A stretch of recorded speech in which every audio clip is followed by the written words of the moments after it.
Ke-6 ini kita akan masuk ke manajemen letter sama client representation letter. Nah, manajemen letter ini nih biasanya tuh kita bikinnya itu setelah audit selesai ya. Jadi setelah audit selesai itu ada yang harus kita bikin yang namanya manajemen letter. Nah, untuk client representation letter itu yang bikin adalah client gitu.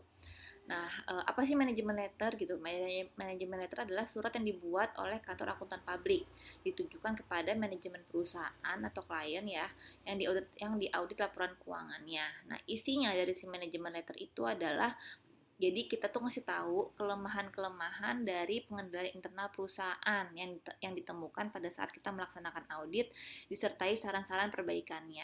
Jadi biasanya setelah selesai audit itu, auditor itu bikin manajemen letter yang isinya itu adalah kelemahan-kelemahan internal kontrol dari si klien gitu. Terus saran-saran untuk memperbaiki kelemahan-kelemahannya tersebut. Nah, kita dari mana tahu kelemahan-kelemahannya? Nah, kelemahan-kelemahannya itu kita ketahui ketika kita menguji pengendalian internal perusahaan. Jadi ingat gak waktu pas setiap kita mengaudit suatu akun kan kita pasti kan memastikan gitu kan bahwa pengendalian internal perusahaan sudah berjalan secara efektif. Nah, dengan memastikan itu berarti kan kita kan prosedurnya itu biasanya kita kan ngirimin internal control questionnaire gitu. Nah, dari internal control questionnaire itu kan kita kan biasanya kan nganalisa ya gitu. Apa aja yang menjadi kelemahannya. Nah, dari situ kita bisa tahu nih kelemahannya apa, nanti akan kita tuangkan di manajemen letter gitu, dan kita beri saran yang bagus itu kayak gimana.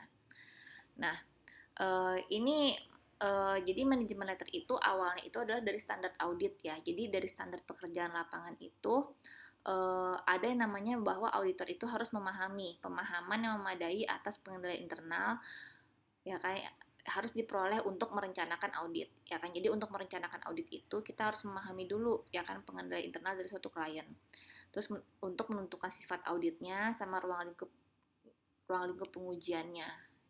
Nah, terkait upaya mempelajari internal kontrolnya perusahaan itu, akuntan publik bisa menggunakan internal control questionnaire. Nah, ini udah sering banget saya bahas ketika kita mengaudit setiap akun gitu. Jadi, ketika kita mau memastikan bahwa si internal kontrol klien itu udah bagus apa enggak, udah efektif atau belum, itu kita selalu ada prosedur ya kan untuk gimana caranya kita mengetahui nih internal kontrol si klien itu bagus apa enggak, efektif apa enggak. Ada 3 cara kan. Internal control questionnaire itu contohnya banyak banget di buku dan setiap akun pasti selalu saya bahas gitu. Yang kedua adalah menggunakan flowchart ya. Jadi ada flowchartnya di situ, jadi jelas tuh menggambarkan arus dokumen dalam memproses suatu transaksi dari awal sampai akhir dengan menggunakan simbol-simbol tertentu, ya kan pakai simbol flowchart. Lalu dari flowchart ini ada narasinya, penjelasan tertulis dari sistem dan prosedur akuntansi ini. Nah, dari internal control questionnaire ini, ya kan dari kita ngasih internal control questionnaire, dari kita minta flowchart, dari kita pakai naratif memo, itu bisa ketahuan nih internal kontrolnya si klien ini efektif apa enggak gitu kan ya. Nah, kalau misalnya internal kontrol itu adalah efektif ya. Jadi dari kita mempelajari internal control questionnaire, flowchart sama naratif memos itu ternyata menurut kita gitu. Jadi dari hasil judgement kita bahwa ini efektif. Di situ kita harus membuktikan nih beneran efektif apa enggak. Itu kan karena kan kalau internal control questionnaire, flowchart sama si naratif memo itu kan hanya gambarannya aja ya gitu kan ya. Kita belum membuktikannya secara langsung gitu. Jadi kalau misalnya emang kayaknya efektif gitu. Nah, ini harus kita buktikan lebih lanjut dengan menggunakan compliance test, tes ketaatan gitu. Nah, tes ketaatan ini itu kita lakukannya adalah biasanya itu kita dengan melakukan walkthrough gitu. Kita dengan vouching, dengan walkthrough gitu. Di situ bisa ketahuan nih bener gak sih efektifnya gitu loh, bener gak sih dari hasil judgement kita, dari hasil internal control questionnaire jawabnya iya semua, oke nih efektif, tapi setelah dari compliance test ternyata dia tidak efektif gitu kan, efektivitasnya berkurang. Berarti prosedur audit apa nih, kita harus bagaimana, kita harus memperluas atau mempersempit prosedur audit kita gitu. Nah, compliance test ini itu kita lakukan atas semua transaksi ya.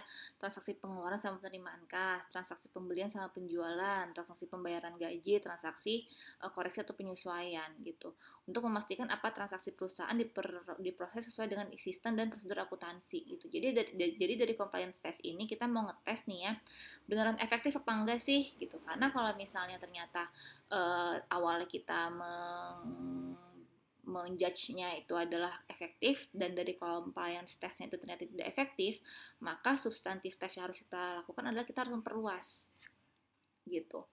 Nah, hal-hal yang harus diperhatikan nih dalam kita melakukan compliance test itu kan kita kan vouching ya gitu. Nah, kita harus memperhatikan apakah setiap transaksi didukung oleh dokumen pendukung yang lengkap. Nah, kita vouching nih dokumen pendukungnya lengkap apa enggak, otorisasinya ada apa enggak sih dari pejabat berwenang gitu. Terus perhitungan sistematisnya itu udah akurat apa belum, udah bener apa belum nih dari dokumen-dokumen itu, perhitungan matematisnya gimana, jadi penjumlahannya udah bener apa belum, terus apakah pendebitan sama pengkreditan transaksi di masing-masing akun buku besar sudah benar. Jadi dari dokumen-dokumen yang kita periksa itu penjurnalannya gimana ke buku besarnya, bener apa enggak gitu. Nah, berdasarkan hasil compliance test, akuntan publik menyimpulkan keunggulan sama kelemahan dari pengendalian internalnya. Nah, dari hasil compliance test bisa disimpulkan nih, jadi in realnya itu internal kontrolnya si klien ini kayak gimana gitu, kelemahannya apa sama keunggulannya apa gitu. Kalau misalnya ada kelemahan tuh dikasih tahu saran perbaikannya gimana. Nah, semua ini harus kita sampaikan di manajemen letter ya. Nah, ini adalah manajemen letter yang baik itu harus tepat waktu. Diharapkan perusahaan dapat melakukan perbaikan secepatnya ya atas pengendalian internalnya. Terus saran yang dikasih itu harus bermanfaat sama bisa diterapkan. Jadi kalau ngasih saran dia ngada-ngada gitu loh. Jadi saran itu harus bermanfaat sama bisa diterapkan. Terus komentar dan saran-saran tidak boleh merupakan sesuatu yang surprise mengejutkan sehingga perlu didiskusikan dulu. Jadi kalau misalnya nih kita ada temuan nih, ini tuh lemahnya di bagian ini gitu. Nah, kita kasih tahu ke kliennya gitu. Terus saran-sarannya itu pun harus kita diskusikan dulu ke klien. Ini baiknya seperti ini gitu. Kalau misalnya kliennya setuju, baru kita tuangkan di manajemen letter gitu. Jadi tidak boleh mengejutkan ya. Jadi kliennya itu udah tahu duluan lah gitu sebelum kita bikin manajemen letter. Karena kan kita kan selama proses audit itu kita kan banyak diskusi nih sama klien. Pak, ini lemah di sini, harusnya seperti ini gitu loh. Jadi jangan-jangan tiba-tiba jeng-jeng aja gitu, banyak gitu yang saran-sarannya itu yang mengejutkan klien itu juga nggak boleh gitu. Terus menggunakan bahasa yang baik dan tidak menyinggung perusahaan. Terus kelemahan sama sarannya disampaikan secara kronologis gitu. Jadi dari hasil temuan kita itu harus secara kronologis, harus secara berurutan lah gitu. Ada ceritanya gitu loh dari si kelemahan sama sarannya ini. Terus sarannya disesuaikan dengan kondisi bisnis auditi ya. Jadi maksudnya itu adalah sarannya itu tuh harus bisa disesuaikan gitu dengan kondisi bisnis dari si kliennya. Makanya itu dibilang sarannya itu harus bisa diterapkan sama si kliennya. Terus yang ketujuh adalah ucapan terima kasihnya atas pelaksanaan audit. Nah, ini manfaat dari manajemen letter ya untuk si kliennya, tentu dapat mengetahui kelemahannya sama melakukan perbaikan sesuai saran dari si auditor. Bagi akuntan publik bisa meningkatkan nama baik KAP ya kan, karena kita telah memberikan saran-saran yang baik gitu kan kepada klien. Yang kedua adalah promosi terselubung secara lisan kepada rekan-rekan auditi gitu. Jadi kalau misalnya hasil kerja kita bagus, kita bisa ngasih saran yang bagus, itu kan bisa jadi nilai plus ya buat KAP kita gitu. Jadi nanti lama-lama bisa nambah pelanggan kita, bisa nambah klien kita. Terus bagi staf KAP ini bisa menambah kesempatan untuk mempelajari pengenalan internal, jadi otomatis ini bisa nambah ilmu kita ya. Jadi kita bisa lebih menganalisa pengendalian internal dari berbagai macam perusahaan, sama bisa menambah kesejahteraan kan. Jadi kalau misalnya kliennya nambah, otomatis si auditor juga bertambah gitu kesejahteraannya. Terus tugas sama tanggung jawab tim audit terkait manajemen letter. Nah, asisten auditor itu dia adalah mengumpulkan data dan informasi. Terus yang kedua, untuk asisten auditor mendokumentasikan dengan bukti pendukung ke KKP untuk ditelaah oleh senior auditor gitu. Jadi di sini tugasnya si asisten auditor itu yang bagian vouching nih, yang bagian mengumpulkan data sama mendokumentasikan bukti pendukung. Untuk ketua tim audit itu adalah mereview, menelaah KKP-nya, membuat draft dari si manajemen letternya, sama mendiskusikannya dengan bagian pajak sama manajemen service gitu kan ya. Jadi kalau draftnya udah jadi, kita diskusiin dulu ya kan ke kliennya. Terus setelah itu harus draftnya itu diserahkan ke supervisor atau manajer untuk direview lagi. Nah, tugasnya si manajer itu adalah mereview sama mengedit draft serta mengusulkan perbaikan. Terus menelaah draft yang sudah diperbaiki kepada partner untuk ditelaah, menyerahkan draft. Jadi kalau misalnya draftnya udah selesai diperbaikin, kita kasih ke si manajemen auditnya, ngasih ke auditor, ke audit partner, ngasih ke partner. Habis itu setelah ditelaah audit partner, ya kan, diperbaiki yang perlu diperbaiki, terus diskusiin lagi ke klien. Gitu. Jadi misalnya si partnernya bilang kurang ini, dibagusin sama si manajernya, diskusiin lagi ke mana, ke klien. Terus kalau misalnya kliennya udah oke, kita laporkan hasil diskusinya sama minta persetujuan lagi ke si partner kalau ada saran perubahan dari klien gitu. Kalau misalnya udah oke semua, kita finalisasi gitu. Nih si audit partner tugasnya adalah tadi ya kan mereview sama mengedit draft si manajemen letter, terus diskusi sama si audit manager.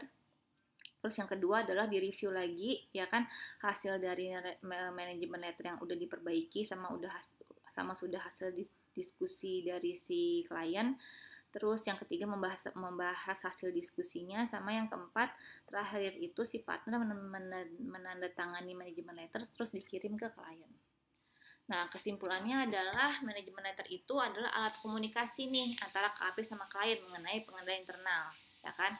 Manajemen letter merupakan dokumen tertulis dan sebagai bukti telah didiskusikannya si internal control sehingga dapat digunakan sebagai alibi bila terjadi masalah. Oh, jadi ini pegangan buat si KAP nih, gitu. Jadi kalau misalnya kedepannya si kliennya itu bermasalah dengan masalah yang sama yang sudah didiskusikan di manajemen letter, KP itu ada pegangan. Loh kan udah saya kasih tahu di manajemen letter kalau ada kelemahan di sini, kenapa nggak diperbaikin gitu kan ya. Pada akhirnya kan akan terjadi masalah lagi nih kalau misalnya nggak diperbaiki gitu. Jadi manajemen letter itu bisa menjadi pegangan buat si KAP. Terus manajemen letter bermanfaat ya bagi KAP, klien sama staf KAP. Manajemen letter juga merupakan iklan, tidak langsung bagi KAP, karena yang itu kalau misalnya KAP-nya ngasih saran-saran yang bagus, itu bisa menjadi perbaikan buat klien gitu kan. Jadi kalau misalnya kliennya puas dengan servis kita, maka insya Allah ya kan klien kita bisa makin banyak nih gitu. Terus KAP harus terbiasa memberikan manajemen letter yang bermanfaat. Nah, manajemen letter ini itu kalau bisa bermanfaat bagi klien gitu loh. Jadi ngasih saran-sarannya itu tuh harus bagus. Nah, yang selanjutnya adalah client representation letter. Nah, client representation letter ini yang bikin adalah si klien, ya. Jadi isi dari si surat pernyataan ini isinya adalah bahwa ini nih pegangan banget ya buat auditor. Jadi setiap selesai audit itu harus banget nih bikin representation letter karena ini adalah seperti surat pernyataan dari klien. Jadi ini adalah apa ya? Bukti pegangan kita, senjata kita kalau terjadi masalah di depan gitu. Jadi isi dari si client representation letter ini adalah bahwa klien bertanggung jawab penuh atas angka-angka yang disajikan pada laporan keuangan, ya kan? Karena yang bertanggung jawab terhadap laporan keuangan itu adalah manajemen, bukan KAP. Terus semua data, catatan, sama laporan akuntansi, laporan rapat direksi, pemegang saham, serta informasi yang diperlukan dalam pelaksanaan audit sudah disampaikan kepada akuntan publik dan tidak ada yang disembunyikan. Gitu. Jadi semua catatan dan data yang dikasih itu yang diperlukan buat pelaksanaan audit itu udah dikasih semuanya ke akuntan publik sama klien, itu nggak ada lagi disembunyikan gitu. Terus piutang disajikan sebesar collectible value dan sudah dibuatkan penyisian yang cukup. Aset tetap yang tercantum di neraca benar-benar milik perusahaan dan dicatat sebagai harga perolehan. Yang kedua, utang yang ada di neraca benar-benar merupakan liabilitas perusahaan dan semuanya sudah dicatat. Yang keenam, ada tidaknya aset perusahaan yang jadi kalau misalnya ada aset yang dijaminin ke kredit itu udah dijelaskan gitu. Terus tidak adanya contingent liabilities pada tanggal neraca, bila ada harus dijelaskan. Ada tidaknya transaksi hubungan istimewa, bila ada harus dijelaskan. Yang kesembilan, ada tidaknya subsequent event yang berpotensi berpengaruh terhadap laporan keuangan yang diaudit. Jadi ini adalah surat-surat pernyataan nih dari si klien gitu loh, bahwa mereka ini semuanya itu sudah mencantumkan yang di neraca dan tidak ada yang disembunyikan. Gitu. Jadi ini adalah suatu surat pernyataan dari si klien. Nah, manfaat si client representation letter ini adalah sangat bermanfaat bagi KAP. Ini dia bilang, khususnya untuk melindungi diri bila terjadi masalah sama hukum. Gitu. Misalnya klien tidak mencatat transaksi perusahaan secara keseluruhan, terus ada yang disembunyikan gitu kan, terus nggak dikasih tahu ke KAP-nya, sehingga ada pihak pengguna merasa dirugikan dan mengajukan gugatan kepada KAP di pengadilan. Nah, dengan adanya si representation letter ini sebagai bukti pengadilan, KAP tidak bisa disalahkan gitu dan bebas dari tuntutan. Kenapa? Karena kan sudah ada surat pernyataan bahwa si klien itu sudah ngasih semuanya gitu ke si KAP gitu kan ya. Kalau misalnya ada yang disembunyikan, ya itu adalah salahnya si klien. Intinya adalah dia sudah bilang sama kita kalau dia itu udah ngasih semuanya ke KAP gitu loh. Jadi bukan salahnya si KAP lagi. Makanya saya bilang client representation letter itu adalah kayak tameng kita gitu loh, khususnya untuk melindungi diri gitu. Karena di sini isinya tuh sangat penting gitu. Di sini adalah memberitahu bahwa klien itu bertanggung jawab atas laporan keuangan yang udah diaudit. Jadi auditor tidak bertanggung jawab atas laporan keuangan yang diaudit, auditor hanya bertanggung jawab atas opini yang diberikan. Ya, jadi untuk laporan keuangan itu adalah tanggung jawab dari si klien. Ya, KAP itu hanya bertanggung jawab atas opini yang diberikan. Itu yang paling penting. Nah, ini sebenarnya sama ya kayak yang di depan nih gitu. Isinya sama gitu. Umumnya meliputi dua hal ini, ya kan, jika memungkinkan. Nah, ini adalah versi lebih lengkapnya lah gitu. Pengakuan manajemen mengenai tanggung jawab untuk penyajian laporan keuangan, tersedia catatan keuangan dan data terkait, kelengkapan semua nota rapat. Ini sebenarnya intinya adalah sama nih, pengungkapan, tapi ini lebih rincinya lagi gitu. Tapi biasanya sih untuk yang komponen ini itu jarang dipakai ya representation letternya ya. Coba kita lihat di buku ya. Nah, representation letter yang sering dipakai itu adalah yang menurut SA 208 yang di halaman berapa nih? Yang di halaman, nggak ada halamannya, nggak kelihatan. Yang di halaman 180, yang SA 580 gitu. Ya, biasanya yang sering dipakai itu adalah contoh surat representation letter menurut SA 580 ya. Nah, ini untuk yang HP nomor 20 ini itu adalah versi yang sangat panjangnya. Itu yang di halaman 174 gitu ya. Jadi intinya adalah yang ada di catatan atas laporan keuangan bagian umum. Nih, surat representation letter itu. Isinya ini bisa kalian baca di buku ya, gitu. Jadi intinya adalah surat representation letter ini adalah suatu pernyataan dari klien bahwa semua akun yang disajikan itu sudah diungkapkan, tidak ada yang disembunyikan. Gitu. Intinya itu, dan manajemen klien yang bertanggung jawab terhadap penyajian laporan keuangan sesuai dengan SAK. Jadi, laporan keuangan merupakan tanggung jawab dari manajemen. KAP bertanggung jawab atas opini yang diberikan. Gitu. Itu intinya dari client representation letter ini. Jadi, tanggung jawab laporan keuangan adalah di manajemen. Ya. Ini panjang, bisa kalian baca ya. Intinya sih sama seperti yang di sini. Ya, dan yang biasanya dipakai itu adalah yang SA 580 yang ada di halaman 180. Yang di halaman 174 itu jarang banget dipakai. Oke, sekian dari saya untuk client representation letter dan management letter. Assalamualaikum warahmatullahi wabarakatuh.